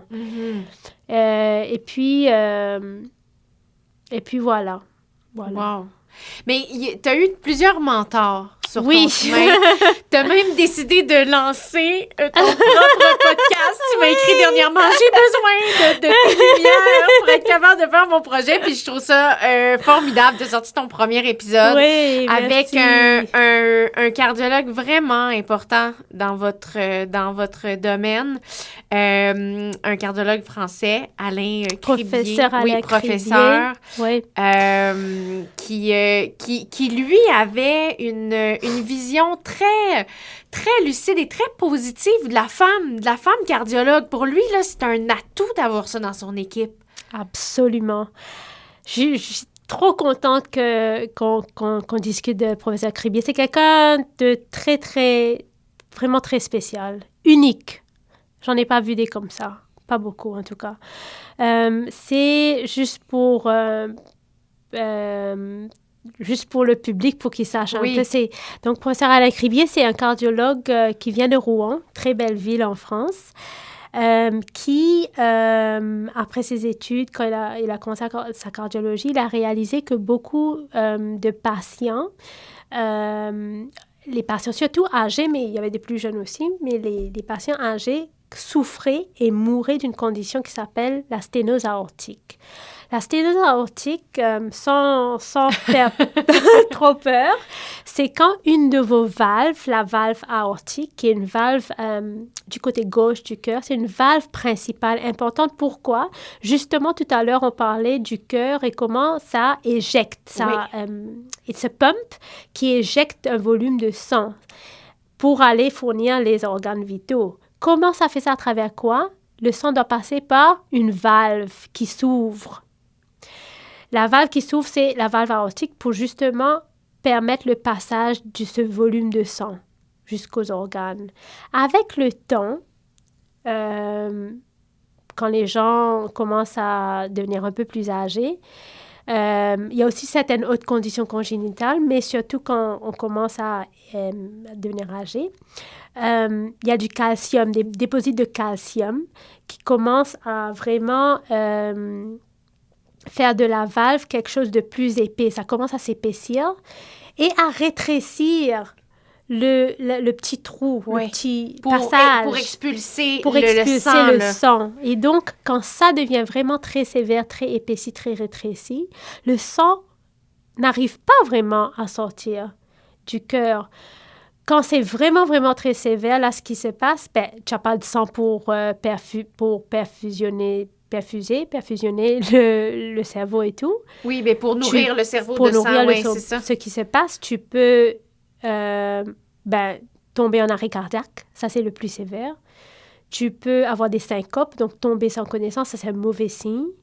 Commencer à être essoufflé, commencer à accumuler de l'eau dans les poumons, tout ça. Et si c'est sévère, la condition, la sténose aortique, et ce n'est pas traité, les 12 prochains mois, on dit que 40 à 50% des patients à 12 mois ne seront pas là. Donc, Prof. Cribier, lui, ça lui a fait vraiment mal de voir ses patients. Il ne pouvait pas faire grand-chose. Pourquoi? Parce qu'à cette époque-là, la seule façon de remplacer une valve, de vous mettre une nouvelle valve, c'était de les ouvrir à cœur ouvert. À cœur ouvert, il faut être quand même un candidat pour ça. Si tu es frail, comme on dit, tu n'es pas tellement en bonne santé, tu as d'autres problèmes comme des problèmes pulmonaires ou vraiment très âgé ou d'autres problèmes. Là, le chirurgien, il ne peut pas t'offrir une chirurgie à cœur ouvert. Il n'y avait pas d'autre méthode. Donc, les patients mouraient. Mm-hmm. Les patients qui ne peuvent pas être opérés, il n'y avait pas d'autre chose pour eux. Et lui, ça lui a pris beaucoup, beaucoup de temps. Bon, tout est sur le podcast, mais... Oui, si vous voulez avoir plus de détails, je vais le mettre dans la description. Bonne idée, si vous avez un intérêt. Oui. Mais bon, ce qu'il a développé, lui, ça lui a pris beaucoup de temps. Il a développé une méthode justement percutanée à travers la jambe pour aller déployer une nouvelle valve à travers la vieille valve. Tu n'as pas besoin tu n'enlèves pas la valve, effectivement. Tu ajoutes la valve et la valve est déployée. C'est comme un système de stent, les stents qu'on met pour débloquer les artères. La valve, elle est montée sur une espèce d'une structure comme ça que tu peux aller ouvrir dilater, ouvrir au bon moment. Et donc, lui, sa première valve avait été implantée en 2002. Donc, mais il avait déjà commencé cette théorie-là dans les années 80. 85, il avait mis le premier ballon. Oui, c'est ça. Fait que ça fait longtemps, là. Longtemps, il a dédié sa vie à ces techniques. Pas juste ça, il a développé d'autres techniques, mais il est le plus connu pour ça. Et... il y a plusieurs choses que je voulais dire. Il y a tellement de choses. C'est quelqu'un de vraiment extraordinaire. Sa main droite est une femme, professeure Hélène Elchaninov. Au fait, mon deuxième podcast, c'est avec elle. C'est pas encore annoncé, mais... on a une petite primeur ici. Voilà. Elle est aussi quelqu'un d'extraordinaire, quelqu'un de très humble. Les deux. Professeur Cribier, professeur Elchaninov. Donc, elle, c'était la main droite. Ils ont fait beaucoup de recherches. Avant, c'était sur les animaux pour tester les valves. Et puis, ça a bougé jusqu'aux les patients, à l'aspect humain. Et quand ils décrivent la première valve, le déploiement de cette valve, il y a une photo des trois. Il y avait professeur Cribier, professeur Elchaninov et un autre de leurs collègues. Tu vois, les yeux sont gros ouverts parce qu'ils sont en train d'attendre cette valve. Est-ce que ça va rester en place ou est-ce que ça va être éjecté avec la force de la pression artérielle? Oui. C'était ça, un de leurs angoisses aussi. Et combien ça va durer? Est-ce que le patient va aller mieux? Combien il va vivre, combien de temps. C'était quelque chose de vraiment... Chaque fois qu'il racontait cette histoire, j'avais des frissons, chair de poule. Et vraiment, vraiment un trajet remarquable. Et puis depuis ça, il a voyagé le monde, les États-Unis, toute l'Europe, l'Inde aussi, beaucoup il a fait pour justement partager cette nouvelle technique avec. Et depuis, je crois, il y a eu des millions, 3 millions de patients dont la vie a été sauvée par cette nouvelle technique. En 2022, on a célébré à l'échelle mondiale les 20 ans du TAVI. J'étais très, très, très, très chanceuse d'avoir une opportunité à une conférence. C'est vraiment une conférence très, très reconnue, une des plus grosses conférences de cardiologie dans le monde, qui était justement à Paris en 2022. J'ai eu l'occasion d'être sur le même stage que professeur Cribier pour l'inauguration de cette conférence. pour l'interviewer pendant quelques minutes à propos de ces 20 ans de ta vie. Ça, c'est un souvenir qui va ça va me rester, ça va me marquer toute une vie, cette opportunité. Mais pour en revenir à ce qui m'a marqué, c'est pas juste son intelligence, il a dû faire face, j'espère que je prends pas trop de ton temps, mais je pense que ça vaut la peine pour tes écouteurs, les auditeurs, oui, parce que c'est un médecin vraiment marquant, là. Vraiment. C'est quelqu'un qui a dû faire face à beaucoup de critiques. Quand il développait cette technique, il a entendu beaucoup de non, c'est une idée folle, c'est une idée stupide, ça va jamais marcher. Il est allé à contre-courant à chaque pas, mais avec humilité, avec patience, avec courage, avec enthousiasme, avec beaucoup de calme et un amour pour ses patients. C'est ça qui m'a marqué. C'est pas quelqu'un qui est allé là parce que de nos jours, il y a pas mal de scientifiques, il y a pas mal de compagnies, il y a pas mal même de médecins qui font quelque chose. Oui, c'est pour aider, mais surtout aussi, ils veulent aussi autre chose. Ouais, OK? Un peu de fame, un peu de reconnaissance, un peu de tout ça, les rewards. Quand tu parlais d'ego, c'est un peu ça aussi. Des fois, c'est l'ego qui dirige certaines décisions. Oui, malheureusement. Mais lui, il n'y avait pas une trace de ça. C'est vraiment son amour pour ses patients. Il voulait à tout prix améliorer la condition de vie de ses patients avec cette condition de sténose aortique qui l'a amené à ce parcours magnifique, mais un parcours unique. Et l'autre aspect, c'est comme un mentor. C'est quelqu'un qui est extrêmement humble. Il va jamais te faire penser « Ah, tu poses une question stupide ». Il va toujours essayer de donner des opportunités où il peut aux gens qui pensent qui le méritent. Et aussi, vous allez le voir aussi, ceux qui pensaient des femmes en cardiologie, ils voulaient plus de femmes en cardiologie. Et quand je lui avais posé la question, lui, c'était quelqu'un qui a vraiment poussé professeur Elchaninov. En tant que femme, à cette époque, si tu t'imagines, il n'y avait pas même de femmes en cardiologie, presque pas. À maintenant aller faire hémodynamique, qui est encore plus comme un club, un club fermé club, quand même. C'est ça. Mais il y est allé malgré les critiques de ses propres collègues. Lui-même, il dit que ses collègues lui avaient dit « Mais pourquoi aller pousser une femme ?» Mais lui, il avait clairement dit « Les femmes ont comme une espèce de cerveau différent. Ce cerveau fonctionne différemment. Numéro 1, il n'y a pas cette quantité de ego, de bravado, d'essayer de dire je peux tout faire, je peux traiter n'importe quel patient, avec toutes les techniques, je vais essayer ça. Que les femmes gardent le calme dans des situations de stress, leur sang-froid, et juste leur relationship, le rapport qu'ils ont avec les patients, avec les femmes, c'est quand même différent. Bon, je ne suis pas en train de dire ça comme un aspect général, tout ou rien, black and white. Non, c'est pas comme ça. Mais je disais juste ce qu'il a partagé avec moi. Est-ce que tu es d'accord avec ça d'une certaine façon? Mais toi, tu dois le voir, là, quand tu travailles entouré de femmes, la dynamique doit être différente aussi, peut-être. Puis ça doit dépendre de qui. Oui. Donc, j'ai pas été entourée de femmes, malheureusement, parce que, il n'y a pas assez de femmes. Il y en a, mais vraiment pas beaucoup. Pour te donner un exemple, en ce moment, à Montréal, je suis la seule fellow femme. En fellow. En termes de patron, il y a une seule femme. Ça, c'est à Montréal. Et en Angleterre, la situation, c'est encore très, très peu. Donc, tu vas jamais être entouré. Tu es entouré de femmes. De quelle façon? C'est les infirmières. L'équipe d'infirmières, beaucoup de femmes. Oui. Des hommes aussi, mais beaucoup de femmes. Oui, je pense que l'énergie serait différente.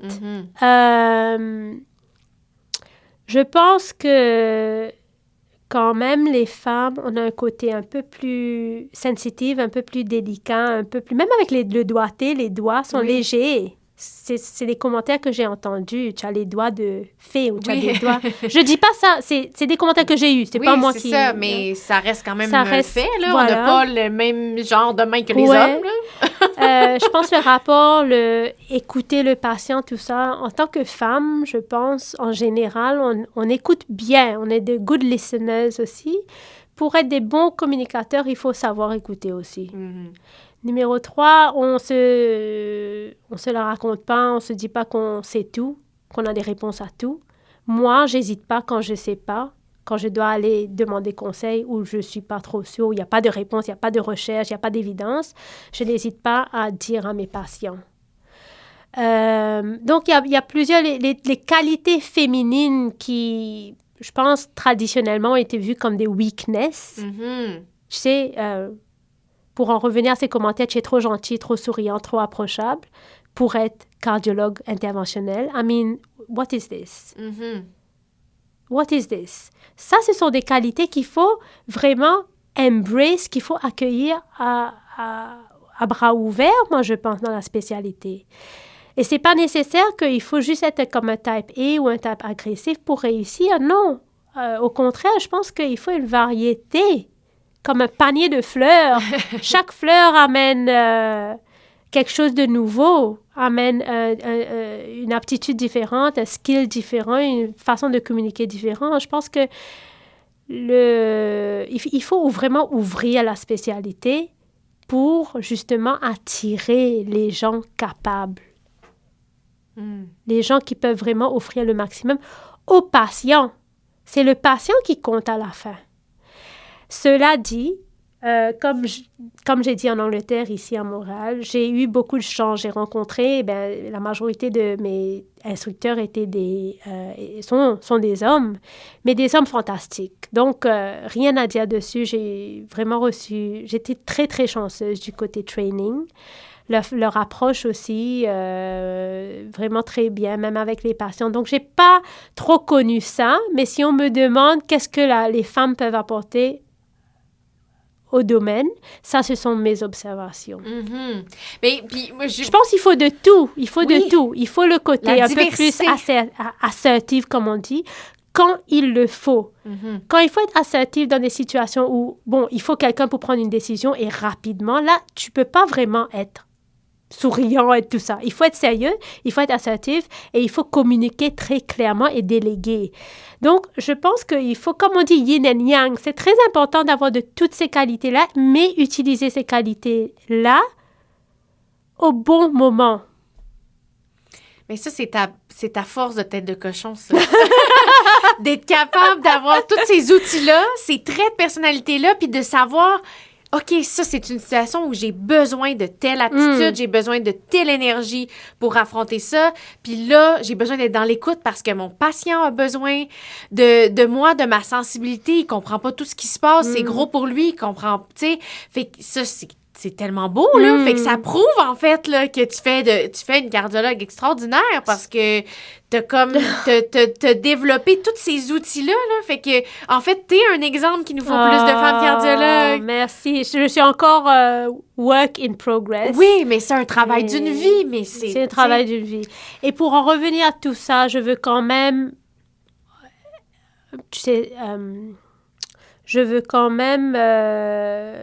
dire ou emphasize que la majorité de mes mentors ont été des hommes, mais des hommes fantastiques. Des hommes vraiment l'esprit ouvert, des hommes matures. Ils ont confiance en leur propre capacité. Ils voient où sont tes aptitudes et ils essaient vraiment de te uplift, de te faire grimper. Ouais. Mais, donc, je dis un grand merci à tous ces mentors, tous ces hommes, aussi les femmes qui m'ont aidée dans ce parcours. Très important. Très important. Avant de parler de tout ce qui te permet d'avoir un équilibre à travers tout ça, je vais faire une petite parenthèse parce que tu avais la possibilité justement de faire une résidence pour continuer d'apprendre dans ta profession. Fellowship. Ouais, fellowship. Et tu as choisi Montréal pour le faire Puis moi, je veux juste savoir là, comment, parce que tu étais déjà venue au Canada auparavant, parce qu'on a échangé dans les dernières années à ce sujet-là, mais comment tu trouves ça, Montréal? Oui, ben c'est Montréal, pourquoi? Ben, comme tu as dit, tu as raison, j'avais visité la côte ouest, donc Vancouver, BC, tout ça, en vacances. Mm-hmm. Ça m'avait beaucoup plu. J'avais plusieurs autres opportunités d'aller faire mon fellowship ailleurs, en Europe inclus aussi, et aux États-Unis. Mais pour plusieurs raisons, j'ai fini par choisir Montréal. Montréal, ben, numéro 1, c'est une ville francophone. Mm-hmm. Je me suis tout le temps dit pendant toutes ces études en Angleterre, ben, quand est-ce que j'aurai l'opportunité de parler mon français, d'utiliser mon français, parce que là, je commence à oublier. Oui, c'est ça, pour le pratiquer voilà, aussi. Voilà, le pratiquer. Donc, ça, c'était une raison très forte. Je pensais que culturellement, tout ça, ça sera quelque chose de très intéressant. Numéro 2, les Canadiens always struck me as, ben, par exemple, vous, oui. Toi et tes collègues, tes amis, tout le temps très chaleureux, très cordial, très accueillant. Des gens easygoing, comme on dit. Je pensais que ça aussi, c'est un autre facteur. Numéro 3, donc Canada, c'est pas un pays comme Montréal, je connaissais pas du tout. Comme j'ai dit, j'aime bien explorer. Oui. Et numéro 4 aussi, ce qui m'a un peu poussée vers ça, c'est que j'ai eu des amis qui avaient fait leur fellowship à Montréal, qui avaient vraiment beaucoup aimé. Et donc, ça, c'était assez fort. Ils bougeaient pour se relocaliser à Montréal encore, après avoir passé des années en Angleterre. Et donc, tout ça, ça m'a paru comme serendipity, comme on dit, que une de mes très bons amis bougeaient à Montréal. Et puis, j'avais justement une interview, une offre de l'Institut. Donc, voilà, ça s'est passé comme ça. Wow! Fait que... Est-ce que les francophones, est-ce que tu as eu la chance, justement, de vivre un peu la dynamique de l'île? Parce que, veux pas, t'es une insulaire dans le sang, là, c'est pas le même. L'île Maurice et Montréal, c'est pas exactement la même chose. Mais est-ce que tu as eu la chance, justement, de baigner un peu dans cette culture-là, puis de goûter à notre culture québécoise? Oui, bon, ben... Très, très différent. Il y a un monde de différence. Déjà, la neige, oui. C'est la neige qui m'a accueillie quand je suis arrivée. C'était printemps. Moi, dans ma tête, je me dis printemps, il y aura les oiseaux, les fleurs, tout ça. Non, il y avait une grosse couche de neige dans le taxi qui arrivait. Là, c'est un visuel que je ne vais jamais oublier. Après, je crois, en mai, on avait du verglas que je n'avais jamais vu. Ça, c'est quelque chose que je n'ai jamais vu. Ce que j'ai vraiment, vraiment aimé au Canada, bon, plusieurs choses. Le pays est vaste. Vous avez beaucoup d'espace, beaucoup d'endroits qui sont encore, mais vraiment vierges, qui n'ont pas vraiment été touchés. J'ai un peu voyagé pour aller à Ottawa, pour aller à Toronto, pour aller visiter Mont-Tremblant aussi, que ça m'a beaucoup, beaucoup plu dans les montagnes. Ce que j'aime bien, la nature, par exemple, pas loin, à 2 minutes de marche de mon appartement en ce moment, il y a un très, très beau parc, Maisonneuve, où je vais faire ma course. Bon, pas en ce moment, parce qu'il y a la neige partout, je ne veux pas me glisser et me casser le dos. Mais je faisais des courses régulières là-bas, marcher, courir, tout ça, un petit jogging. Et ça, vraiment, c'est un magnifique parc. Vous avez aussi le jardin botanique qui m'a beaucoup plu. Il y a tellement de choses. Il y a tellement de choses ici à Montréal, au Canada en général. La cabane à sucre, c'est quelque chose... Malheureusement, j'ai pas encore eu l'occasion d'aller... Je prends des notes.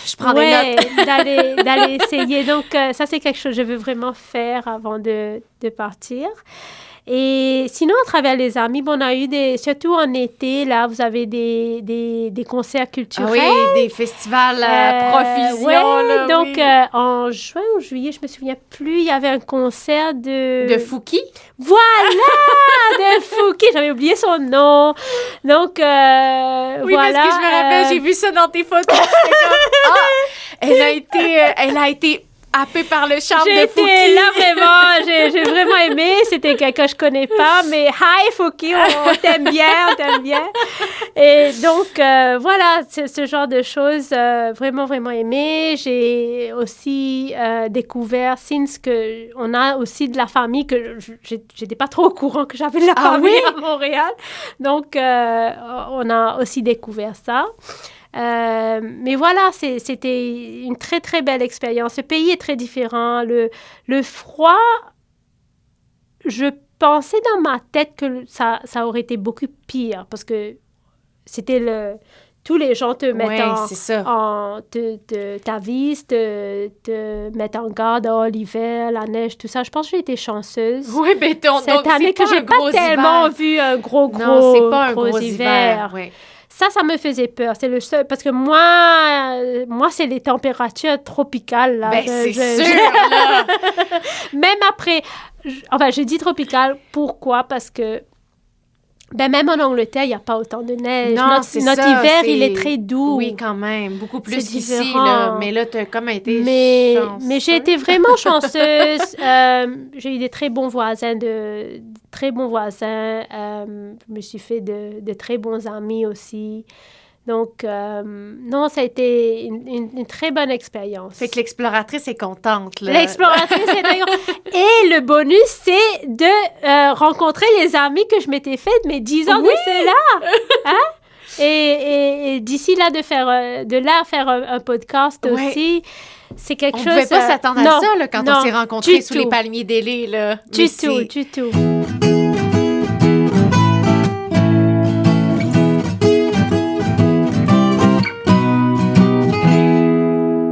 Qu'on parle de trouver son équilibre parce que, bon, tu sais, on parle de la cardiologie, tout ça, mais il y a tellement de choses qui t'habitent et la première chose, c'est le rire. Tu sais, dans ta description d'Instagram, c'est comme « laugh loudly and a lot ». Mais tu sais, je ris fort et je ris beaucoup. Et ça, est-ce que c'est comme une forme de thérapie parce que tu vis beaucoup de stress, de pression quand même, ça vient avec une adrénaline et une énergie de front, là, tu sais, de par ton métier. Est-ce que c'est une... Ben, on le sait, là, tous les bienfaits du rire, mais pour toi, est-ce que c'est comme un motto, tu sais, une mission que tu t'es donnée? Hey, moi, je veux rire vraiment tous les jours, là, tu sais. Oh, mon Dieu. Je savais pas que j'avais épluché mon bio. T'étais pas prête, hein? Non, pas prête. Non, en fait, ce rire, c'est pas quelque chose que je fais consciemment. C'est quelque chose qui me vient vraiment... C'est dans ta nature. Ouais. As far as I can remember, depuis l'enfance, j'aime bien rigoler. Parce que, tu sais, la vie est courte. Il y aura des problèmes. C'est pas un denial. C'est pas que je me dis non, il n'y a pas de problème, tout est rose, je vis dans mon propre nuage. Non. Parce que tous les jours, je vais travailler. Tous les jours, je vais aller me donner de nouveaux challenges, de nouveaux... Tu sais, on est au courant des obstacles, on est au courant de la situation dans le monde géopolitique, comment les choses changent. Mais je pense, pour moi, le sourire, c'est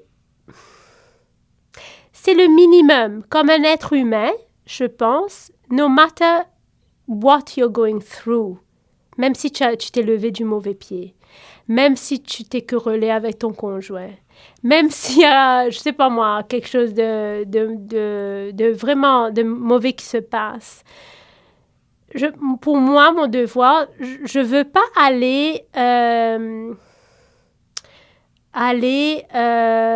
comment dire ça?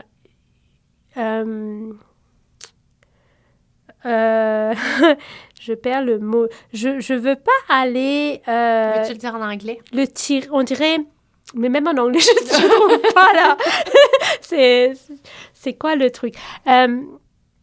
I don't want to vent my frustration on people. Je veux pas aller... Tu veux pas ventiler. Voilà. C'est ça. C'est que c'est pas à cause que tu vis des choses difficiles que tout le monde doit payer pour ça. Exact.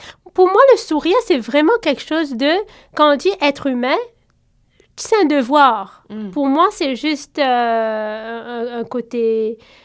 Pour moi, c'est un truc très, très basique. Donc, quand je vois que les gens sont up and down avec leur... Il y a des gens comme ça qui un jour, ils vont te sourire, l'autre jour, ils vont vraiment être pas très gentils du tout. Puis souvent, ça n'a même pas rapport avec toi. Là, non. T'sais. Donc, moi, ça, je comprends pas. Moi, je pense qu'il faut garder tout en equanimity, comme on dit, et ne pas changer avec le temps, ne pas changer en fonction de what you feel. Je crois que c'est un devoir minimum que tu as envers le reste de l'humanité, envers le reste d'autres individus. Pour moi, c'est pas quelque chose de conscient, c'est quelque chose qui me vient très, très naturellement. Même quand je suis triste, si quelque chose s'est passé, il suffit de sourire à une personne. Toi-même, tu auras les bénéfices, tu vas te sentir, mais ton mood, ton spirit va vraiment s'allumer, va améliorer. Je ne sais pas comment expliquer tout ça, mais ça m'est arrivé que ça va pas trop bien, je suis pas, il y a un petit chagrin ou quelque chose comme ça, mais il suffit de sourire. Et pour moi, la danse, c'est un gros truc qui vraiment me remonte le moral, n'importe dans quelle situation. Donc, voilà, c'est pas un truc réfléchi, c'est pas un truc que je me suis pas fait une mission. C'est comme, non, c'est ça. C'est naturel. C'est naturel, c'est ton instinct, c'est ta nature, en fait. Puis, tu te considères, tu l'as dit, là, comme une citoyenne du monde. Est-ce que, parce que tu as voyagé beaucoup, ça aussi, c'est important pour toi, justement, d'explorer, là. Je pense que ça fait partie de ton essence, de tes origines aussi. Pourquoi c'est important pour toi d'aller à la rencontre de l'autre, justement, d'explorer cette planète-là? Oui. Ben, chaque pays amène quelque chose de différent. Chaque pays a une histoire différente, a une histoire riche, a des citoyens, des gens qui vivent leur vie vraiment différemment. Et moi, je veux vraiment goûter à tout ça. Je veux rien rater, rien manquer. J'ai comme un FOMO. Oui. Et je pense le plus que j'ai voyagé, le plus ton esprit s'ouvre. Ouais. Numéro 1. Numéro 2, le moins tu as peur. Pour moi, c'est pas des challenges que je me pose, non, mais je me dis, je vais aller dans un pays que vraiment, je connais pas la langue, je connais pas la culture, je vais y aller toute seule et je veux voir si vraiment je peux bien sûr vivre, numéro 1, qu'est-ce que je vais apprendre de là et tu reviens comme une personne vraiment changée. Ça, c'est très important pour moi. C'est vraiment il n'y a pas de limite. Le pays, le monde, surtout de nos jours, on vit dans un monde qui vraiment roule vite. Oui. C'est comme le monde est devenu comme une petite coquille, finalement. Avec la technologie et tout ça, c'est très, très facile. Il n'y a pas d'excuses, vraiment. Bon, il y a des excuses, je suppose, financières, tout ça, mais il y a moyen de voyager. Différents moyens. Oui, c'est ça, il y a différents moyens. Je ne pense pas que ça devrait arrêter quelqu'un. Ça t'ouvre l'esprit énormément et je me sens vraiment, à travers tous ces voyages, mais confortable dans ma peau, dans n'importe quelle situation, dans n'importe quel pays, avec n'importe quelle population. Je me sens I feel one with them. C'est très difficile à expliquer. Que je me sens tellement confortable ici quand je suis venue, une ville que je n'ai jamais visitée. Je me sens confortable, j'étais partie en Sud-Amérique. By the way, Machu Picchu, Inca Trail, j'aurais vraiment recommandé. Oui. Très, très belle expérience. Très belle expérience. Ça, c'est un à côté, mais 4 jours de climbing, là, pendant 8 à 9 heures, randonnée. Oui. Il faut vraiment être il faut se préparer un peu mieux que je m'étais préparée. Moi, tellement positive, je me suis dit, ça va être un piece of cake, ça va être, walk in the park. Mais bon, j'ai fini avec un peu de altitude, mountain sickness. Oh, OK. Ouais, j'ai eu ça, mais j'avais de très bons amis, un très, très bon guide aussi sud-américain. Péruvien. Mike, s'il entend ça, je ne sais pas. Hello, Mike. Mais toutes ces aventures, tout ça, ça te montre vraiment que, numéro 1, nos problèmes, parfois on pense amplifier, on pense à nos problèmes comme si on était le nombril du monde. Quelque chose se passe et « Oh mon Dieu, c'est la fin du monde », ça amplifie. Mais voyager et puis voir comment d'autres gens vivent avec moins de moyens, souvent, ça te fait réaliser quelque chose. Numéro 2, il y a différentes qualités de différentes populations. ce que j'ai pu sample, par exemple, j'étais allée à Tokyo et j'étais allée à Sapporo pour un stage cardiologie, au fait. Belle ville de Sapporo. Les Japonais, super polis, super calmes, ne lèvent pas la voix, pas autant loud que moi. Donc, c'était vraiment différent, mais très accueillant aussi, très, très ouvert quand même. Et ça, c'est des choses que vraiment... Et honnête, avec les sous, surtout. Ça, c'est quelque chose que j'ai découvert là-bas. C'est quelque chose que ce peuple m'a montré. Et dans n'importe quel pays où tu vas, tu es en train de vraiment t'enrichir et de voir comment les autres nations sont en train de faire les choses. Je pense le voyage, vraiment, ça t'ouvre l'esprit d'une façon que... Ça, c'est dur de recréer ça autre que par le voyage. Et tu te fais des amis, comme nous. Oui. Même si on ne s'est pas parlé pendant très longtemps, si tu te fais un contact, si ça clique, tu sais que ça va cliquer pour la vie. Oui. C'est là. Il y a quelque chose. C'est précieux, ça. C'est très, très précieux. Et c'est beau aussi de voir que t'as pas peur de sortir de ta zone de confort, en fait, là. C'est comme... et ça fait qu'elle grandit. Tu sais, je veux dire, t'es tout le temps capable d'aller plus loin, de sortir plus loin parce que les limites sont pas là. C'est comme, je parle pas cette langue-là, mais je sais que je vais être capable de me débrouiller. Puis, tu sais, il y a vraiment une grande confiance en toi. Puis, ça m'amène aussi à te parler de la nature. Je te sens vraiment connectée. Tu sais, tu vas voir sur ton compte Instagram. Et il y a de la... Tu sais, et tu parles aussi de la course à travers ça, tu sais, la course que tu peux faire un peu partout dans le monde, qui est un sport que tu aimes beaucoup, mais de voir cette nature-là, d'être imprégné, puis de juste être dans le moment présent, en fait, puis d'apprécier, tu sais, parce qu'il y a tellement de richesses partout, puis je trouve que tu es vraiment un bel exemple de faire « Hey, je fais juste marcher parce que j'ai une grosse semaine. Je fais juste courir parce que j'ai une grosse semaine qui s'en vient. Mais là, présentement, c'est tellement beau ce que je vois et ce que je vis que j'ai le goût de vous le partager. Tu sais, ça, c'est fort, là. Absolument. Je pense que la nature est... Désolée, je saute d'anglais en français. It's a remarkable healer. It heals. Oui, je suis sûre, toi aussi, ça soigne. C'est quelque chose qui nourrit, qui nourishes the soul.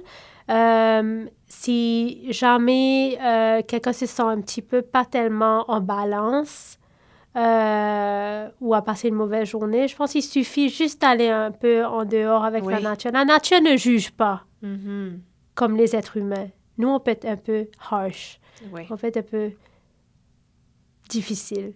La nature ne juge pas. La nature donne, sans vraiment attendre un retour. Il faut en prendre soin, d'ailleurs. Ben voilà. Donc, tout ça, moi, dès que j'ai une petite occasion, si j'ai la chance, quelques minutes, c'est ça que je fais. Aller dans la nature, c'est vraiment dans ce calme, une quiétude que tu ne trouves pas ailleurs. Donc, Canadiens, vous êtes vraiment, vraiment chanceux d'avoir tellement de beaux espaces ici, je pense. C'est... ouais.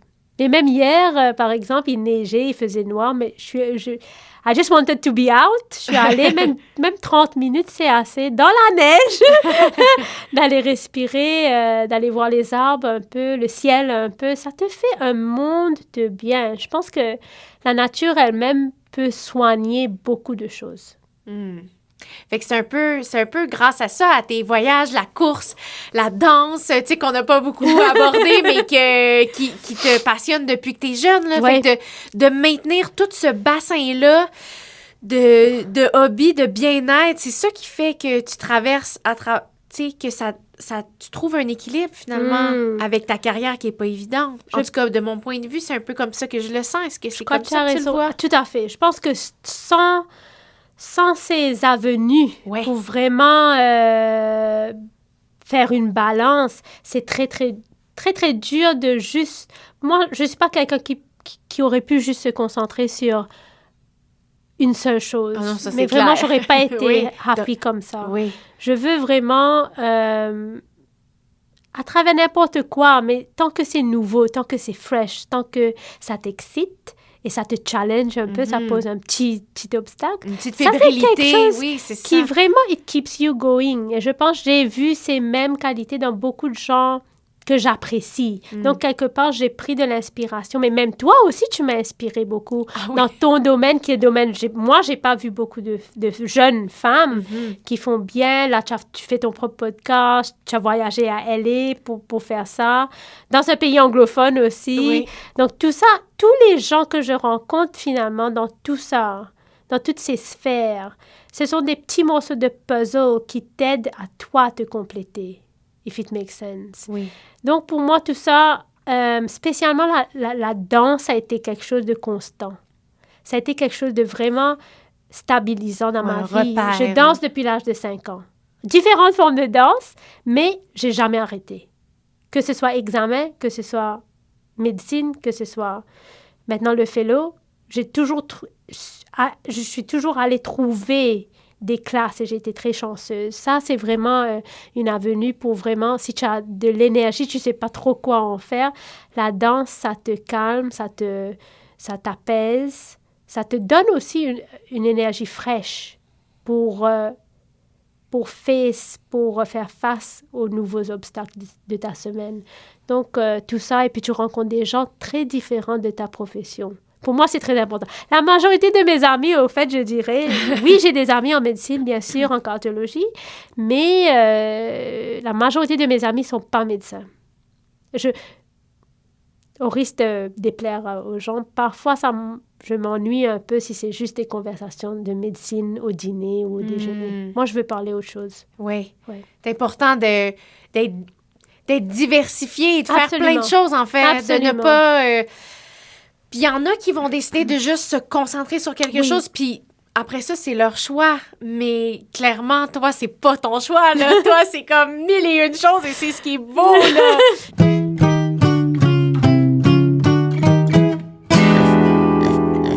Jemina, je termine toujours mon podcast avec les 3 mêmes questions. Oui. Pour chacune des têtes de cochon que je reçois. Alors, la première va comme suit. Qu'est-ce qui fait de toi une tête de cochon? Ouf! Je pense être honnête avec moi, comme être just make sure I'm being honest to myself. Ça, c'est numéro 1. Je ne suis pas en train de compromettre pour plaire à quelqu'un, même si in the process, je suis en train de perdre quelque chose. Ça, c'est très important, d'être vraiment authentique. Your authentic self. Ça, pour moi, c'est très important. Numéro 2, de ne pas avoir peur de faire face aux obstacles et même de s'inventer, de se donner des obstacles.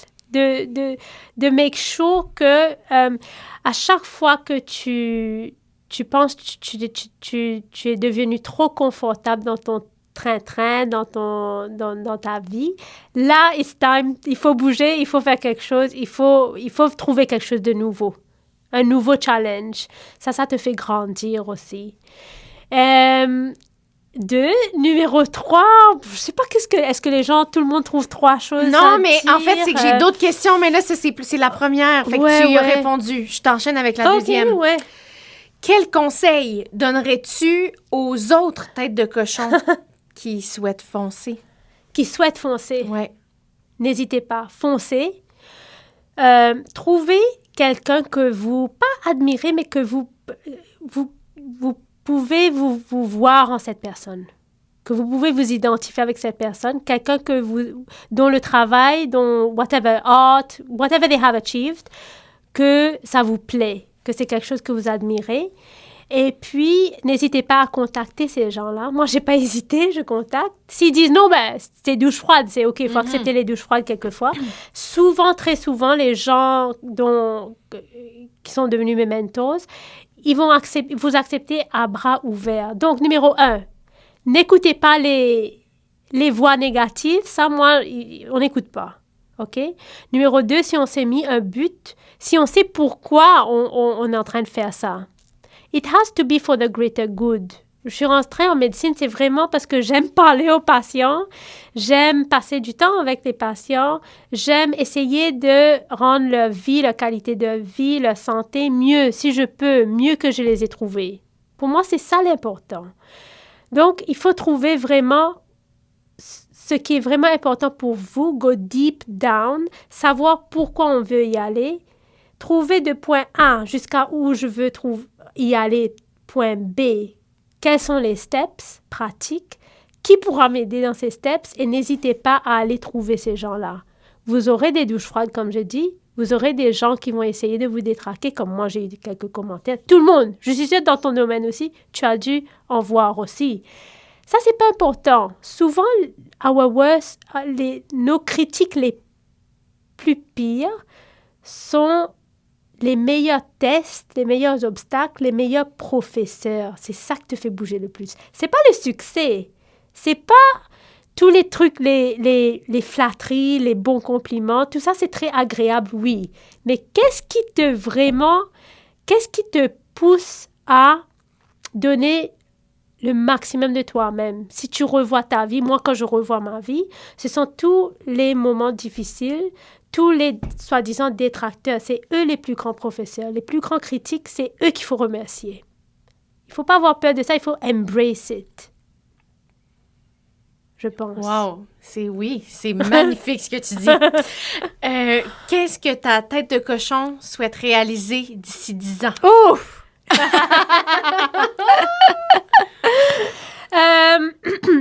Tu sais, je pense que je suis arrivée à un stage où je veux être le plus utile dans n'importe quelle société, mais je ne me suis pas mis comme un but certain. Tu sais, c'est ça où je vais être déprimée, c'est ça où je vais pas être contente, ou c'est ça où je vais me considérer comme un failure. Non, c'est pas ça. Là, je suis un peu ouverte aux opportunités. Je pense que dans ma vie, c'est ça qui s'est passé. C'est d'opportunité à opportunité. Des portes se sont ouvertes sans vraiment que j'ai fait un plan. Il y a un petit plan. Il y a une petite ligne, un petit fil conducteur, oui. Mais je n'ai pas été inflexible. Je pense que c'est important quand même d'être un peu flexible avec ce que tu fais. Mais pour répondre à ta question, ce qui me ferait plaisir dans les 10 prochaines années, c'est vraiment d'utiliser les connaissances et les aptitudes que j'ai accumulées pendant ce long training pour aider au maximum les patients de la meilleure façon que je peux. Pour moi, c'est vraiment l'aspect clinique, l'aspect humain, l'aspect, le relationship, le rapport avec les patients, comment essayer de comprendre leurs problèmes. Et puis, si en route, dans ces 10 ans, je peux identifier, je suis sûre on va identifier des clinical needs, comme on dit, comme professeur Cribier aimait bien dire, unmet need. Ce sont des nécessités ou des besoins des patients qui n'ont pas encore été répondus ou adressés. Je comprends. Moi, j'aurais aimé, si j'ai l'occasion, d'adresser ça d'une façon pratique pour aider mes patients. Ça me ferait vraiment, vraiment très plaisir. Donc, c'est ça. En termes de pays, de géographie, de tout ça, j'ai pas vraiment... Je garde vraiment les portes ouvertes parce que that's the best way. Il faut garder le cœur ouvert, l'esprit ouvert et la vie va te récompenser. Il y a un parallèle à faire, Jemina, entre le fait que tu prends soin du cœur des gens, mais que tu as appris aussi à prendre soin du tien, tu sais, autant de manière figurée ou propre, à y trouver ton équilibre. Parce que, bon, trouver l'équilibre, je pense que c'est un défi de tous les jours, là, tu sais, c'est toujours ça, là, trouver la balance. Mais merci parce que t'es vraiment un bel exemple. T'as une tête de cochon extraordinaire, puis tu nous enseignes, dans le fond, à jamais perdre de vue ce qui est vraiment essentiel. Alors, je te remercie pour ça. Merci beaucoup. Merci beaucoup. C'est à moi de te remercier, Sandrine, pour... ça a été vraiment une expérience fantastique, le podcast. J'ai été de l'autre côté du podcast en termes d'intervieweur. Donc, ça, c'est ma première fois. Ça m'a fait vraiment beaucoup plaisir. Je te souhaite vraiment beaucoup de succès. Je pense que tu es vraiment... Et ça, je te dis pas parce qu'on est amis ou parce qu'on est sur le podcast. Non, mais tu es vraiment... très talentueuse, très talented en termes de comment vraiment ton rapport avec ton invité. Je pense que tu as vraiment numéro 1, tu as vraiment bien fait ta recherche, vraiment. Numéro 2, ça a enfilé, mais vraiment seamlessly, très smoothly, toutes tes questions. You're a very good listener aussi. Tu as vraiment bien écouté pour poser les questions qu'il faut, les très bonnes questions. Et puis toi-même, tu es vraiment très, très inspiring comme être humain. Toujours toi aussi avec un gros sourire. Je sais que tu as un schedule, un timetable, mais vraiment débordé. Et tu as quand même fait du temps un dimanche. Je devrais dire que we are shooting un dimanche, OK? Tu as amené tout ça, tout ton matériel et tout. Tu t'es vraiment, vraiment, vraiment bien débrouillé. C'était très, très, très agréable pour moi. Et j'ai hâte d'entendre le produit fini. Maintenant, je te souhaite beaucoup, beaucoup de succès. Je suis sûre qu'un gros succès t'attend dans ton domaine aussi. Et au plaisir de se revoir bientôt, soit au Canada, soit à l'île Maurice, soit ailleurs. Oui. J'ai hâte de voir l'île Maurice. On s'organise ça hors d'onde. Merci tellement. Merci beaucoup, merci. Cet épisode a été enregistré dans les studios de la Maison de la Culture Maisonneuve. Merci à toute l'équipe pour votre accueil et votre support. Et merci à vous d'encourager Tête de Cochon en vous abonnant entre autres à nos réseaux sociaux. On se dit à très bientôt. Salut!